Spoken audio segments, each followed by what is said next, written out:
Hi everyone. We're back again. This time we are doing the AFC North. Yeah, I had just recorded the NFC North, so we're back onto the AFC side. We only have three or two more to do after this video, so I'm gonna try to knock these out back to back to back for you guys, so that you don't have to keep hearing me talk about draft grade, and we can hopefully move on to talk about other topics. But we're going to start with the Cleveland Browns. I want to start by saying that I am going to only grade based on their picks themselves, and not uh, the trade, because they make a really massive trade here that I think could end up benefiting them great.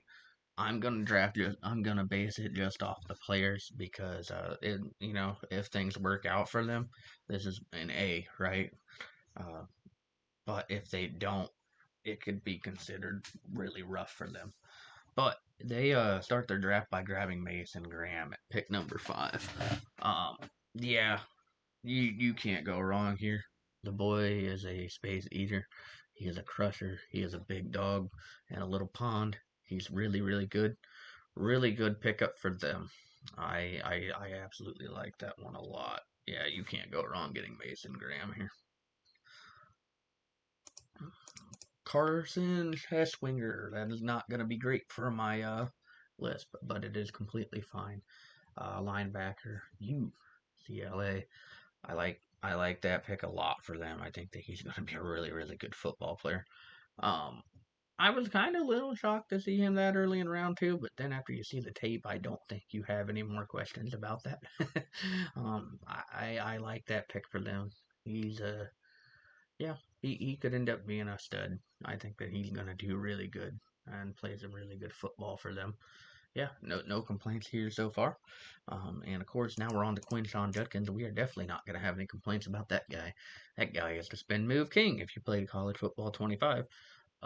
Yeah, they needed to get running back. Unfortunately, Nick Chubb. I think that we're officially beyond that, and I think that you got probably the one of the best ones available at this point. I think I liked Henderson a tiny bit more, and maybe Caleb Johnson, but I don't think Judkins is a problem because this is very likely a scheme kind of thing.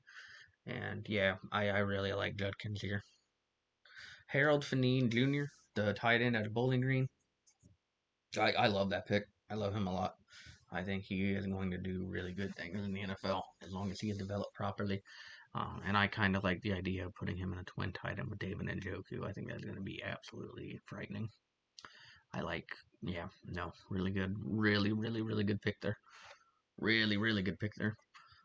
Dylan Gabriel, the quarterback out of Oregon. Obviously, we're going to go down here and see why that is a little confusing.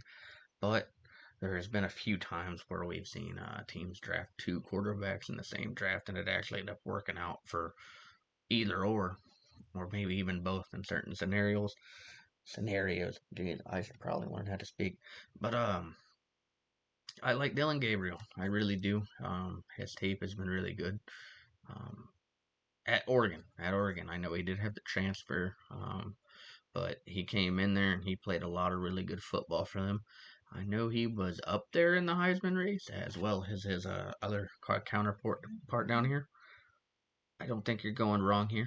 I think that you're making a really solid move in getting Dylan Gabriel. And even Shador, that we'll talk about here in a few minutes.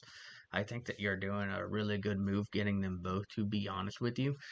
It's because you're basically starting, hey, we are going to have a competition right straight out of the get go. Um, and you never know.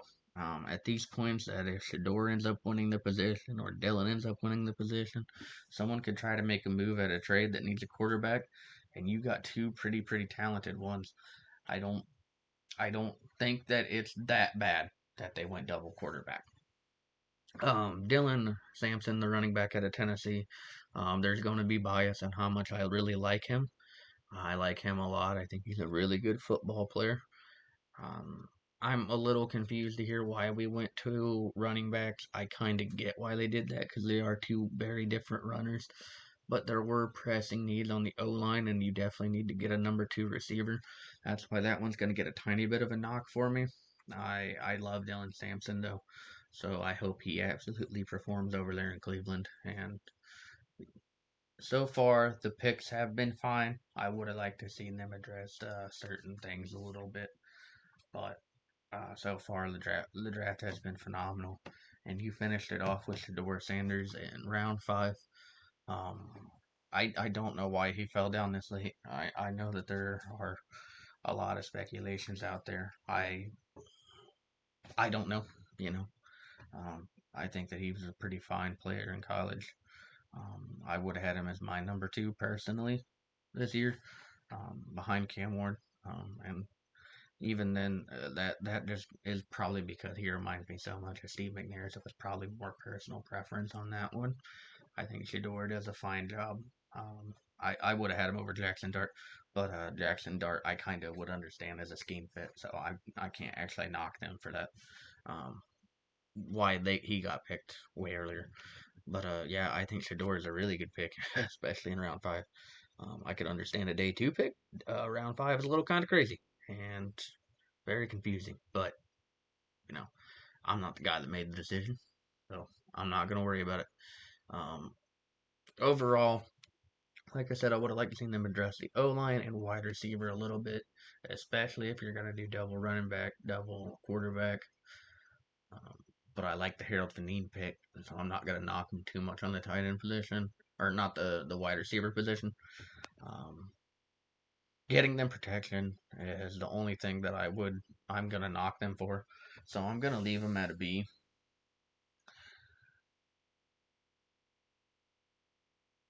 Yeah, I'll do a B. I'm leaning B plus, but I think I'll leave them at a B. Alrighty, I'm gonna try to speed this one up a tiny bit, but I don't think I'll be able to. They have a lot of picks. We are on to the Cincinnati Bengals, and they were third last year, surprisingly. But they were really good. I think they were 9-8. They were almost in the playoffs. Just unfortunately things didn't roll their way. They start off by getting Shamar Stewart, the edge of Texas A&M. They need pass rush. They need to get to the quarterback. Um, I know he met a man named Joe in the locker room. That was pretty funny. I don't think we've ever heard of who Joe is. Pretty crazy, right? Yeah, you needed to get an edge. I know that there's been concerns about how he didn't really get to the quarterback a lot last year, but I don't think that it's a bad pick. Um, you probably could have got him a tiny bit later, but overall, I don't think you're complaining unless you're a fan of the Bengals and you just want to complain. I really like that pick for them. Demetrius Knight Jr., the linebacker out of South Carolina. I really like him. Um, he kind of flew up boards, and I completely got it after watching all his highlights and a little bit of his games. This was a really good pickup for them.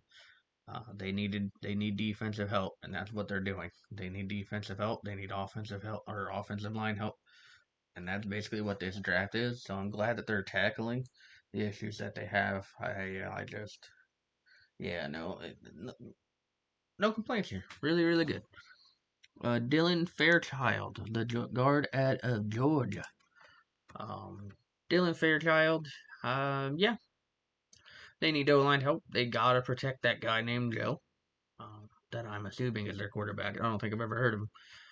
But I think Dylan Fairchild should do a fairly good job of that. They need to get a guard. They definitely needed offensive tackle, but really their defense was their really big bread and butter thing that they really needed. Their run game was kind of improving a lot. So getting a guard to maybe open up the space on the inside for him. Was it Chase Brown? I think it was Chase Brown. I could be wrong, but I think it was Chase Brown. He ended up having a pretty solid year later on. And so yeah, getting you a guy that can maybe give him some lane on the inside. Yeah, really good pickup. Barrett Carter, I think you're going to see a lot of playing time from him year one, because really Barrett Carter, I think, was a round 2 pick at one point. He was a really good football player. I don't think I know that Clemson technically regressed a little bit. They didn't play the greatest at all times, but I don't think that's all a knock on Barrett Carter. I think I really like that pick for them, honestly, because they really did need the defensive help. The offensive tackle for Jalen Rivers from Miami. I think that was a really good pickup for them. I don't know if he'll see a lot of playing time right at the get-go, but I don't think that is a bad move because I think that you could get him at right tackle this year. Even I think you can get him at right tackle even this year. I think he's a pretty solid football player. Taj Brooks, unfortunately, not too familiar with the running backs from Texas Tech, but I know that he can catch passes out of the backfield from the highlights that I saw, and I think that's what you're going to be doing a lot in the Bengals offense. He's probably a pretty good downhill runner, and really they did have a little bit of issues with injury there. I know they had Zach Moss as well, but I think Todd Brooks. I think that's yeah, no complaints here whatsoever here. Uh, would have liked to seen certain things addressed a little better. 6 picks, unfortunately, just kind of makes it a little hard for to really grade. So I'm gonna give them a B as well. I think that they, yeah, and it's really only because it is really hard to grade based off of 6 picks. But overall, I think they did a fairly good job with this draft. All right, we are on to the Pittsburgh Mother loving Steelers. I want to quickly start off with Derek Harmon here and tell him that my thoughts are with him. I know he went through a really tough situation at the draft. And yeah, no, it's absolutely awful. And I feel nothing but sadness for him. And hopefully he's able to heal and things get better for him. And I hope he does really good things in the NFL. But starting off, yeah, quarterback was a pressing need. And unfortunately, they don't address that until round 6, which is where this is automatically going to be a really rough grade for me. But I'm going to start off by saying these first 4 picks are really, really good. Derek Harmon is a very, very good football player. I don't complain that they got him at 21. That is not my complaint. I think round 2, you probably should have tried to make a move for a quarterback. But yeah, no, Harmon is a phenomenal player. You get Caleb Johnson in round 3, who I thought probably could have been off the board before like RJ Harvey and stuff like that. But Caleb Johnson in round 3, I think is a really, really good value. You got him. I think that that's a really, really, really good pick. I like that one a lot. So right now we're boom, boom. Really good pick. Jack Sawyer, Captain Jack Sawyer, round 4. I do not know why people are letting these guys fall this late. We saw what he could do in college. If he's undersized, I get it, I guess. But at the same time, he does what he's supposed to do. He's a very good game wrecker, and he does what he does what he does. That's a really, really good pick. Really, really good pick. Very good sleeper pick. Yaya Black, the D tackle out of Iowa. Um, Unfortunately, I do think that this is a really good pick, but you're getting him in round 5. I don't think you're expecting a lot from him year 1, but I know that he is going to do a very good job. I think that uh, they needed to address the D tackle position. They really did. Because you need guys that are going to be able to push in that front line, and that way you're not getting run over by Lamar Jackson and Derrick Henry. So that's why that pick makes sense to me. Okay. Bruner and Kent, like I've said in the last video, I'm not really going to go too far into these round 7 picks unless they're like really big skill positions because I don't think we're going to see a lot of them year 1, but we could, and hopefully we do. I hope that they do make an impact in the NFL at some point. I would really like to see that for them. Will Howard, quarterback, Ohio State. Okay, I love the pick because I think Will Howard does have similarities to a old number 7 for them and Ben Roethlisberger.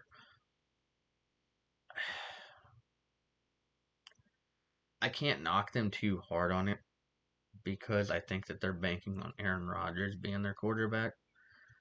But if he's not, you're probably going to have to start Mason Rudolph and let Will Howard develop. Um, if there's a knock on Will Howard, um, it is probably that you think that his receivers, his running backs, that they are just that talented, that all he had to do was game manage. We've heard that complaint so many times before, and look at Patrick Mahomes has 3 Super Bowls. Yeah, no, I think he's going to be just fine. Overall, I really, really do like the Will Howard pick. Um, so with this draft,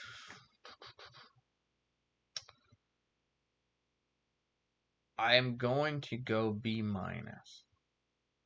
Right. Quarterback probably could have been addressed a little earlier. Um, and they definitely need help on the O line still. I don't think that they've done enough to address what they needed to address. So while they did make splash moves on their draft picks, I think that there was a little bit left to be desired. I like the Howard pick. I like the Sawyer pick. Johnson, Harmon, they're all really, really good. The Steelers have too many weaknesses that they just have not been able to address yet, and so we'll leave it at a B minus. And I think that they will. I think they're gonna still be fine. They still have Mike Tomlin as their head coach. We are here finally to finish off the AFC North. And I'm going to be honest, this is my favorite draft of the entire weekend. Mostly because they started off with Malachi Starks. They already addressed a little bit of area in the secondary, and he is absolutely crazy. And he is a very, very, very good football player. You just know that he's going to end up working out for the Baltimore Ravens. I really, really love this pick for them, especially at 27. He should have been like a top 10, top 15 talent. Getting him at 27 is crazy. It's kind of like getting Jahad Campbell at 31. Like, that's wild. Okay, Mike Green. If I'm basing it based off the player, this is a phenomenal pick. Assuming everything goes well with him, with the stuff that he's dealing with. I'm not quite sure what it is. I'm not trying to dig into it, to be honest with you. But yeah, Mike Green is a specimen, and you get him at pick 59. That is a crazy, crazy value for me. And yeah, no, the guy is an animal. So if it's based just completely off football, this is absolutely crazy pick. Emory Jones, another guy that I think fell.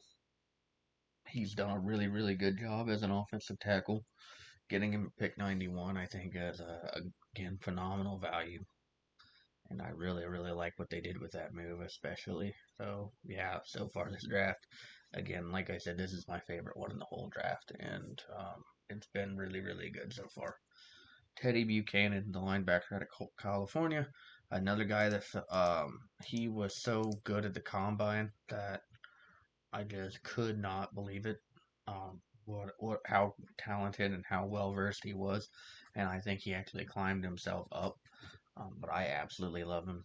I think I even got to talk about him a little bit in one of my earlier combine videos that were really bad. They were horrible. So hopefully you don't watch them, but if you do, I appreciate it. Carson Vinson, the offensive tackle at Alabama A&M. I'm not too aware, mostly because he played at Alabama A&M. He's a round 5 pick. They're probably not expecting a lot right out of the get-go, but they must have liked him a lot because he's pick number 3, so he's basically viewed as like a round 4 talent. Yeah, you can't go wrong, especially with your offense to keep trying to address the O line. Bilal Cone, cornerback out of Western Michigan, he gained a lot of steam late. So it's super cool to see this guy get drafted. I think he's going to do really big things over there. No complaint, no complaint. I really like the move for them. Probably a guy that could play a little bit slot corner even year one. They're addressing every need that they need, and they're doing a really good job of it.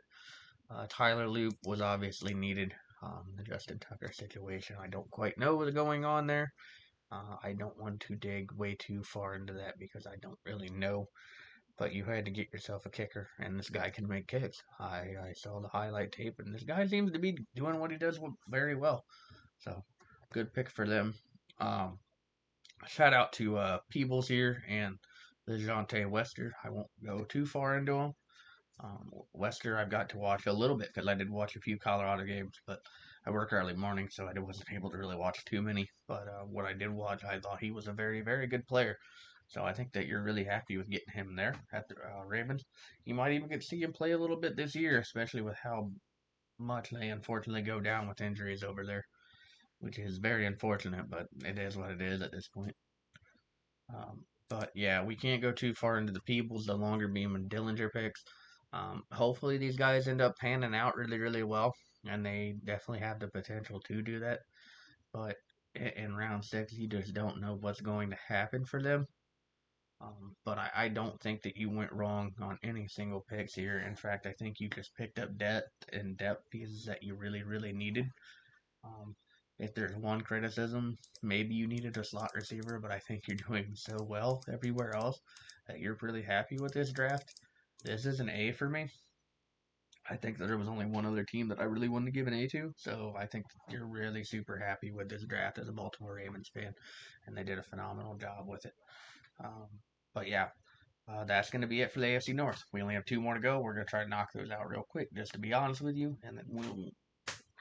I don't know what we're going to do after that, but we're going to try to figure something out. Do a little bit of fun here. But I do appreciate you for stopping by. Thank you so very much for being here. Make sure to like, comment, and subscribe if you haven't already. I'll see you next time, buddy.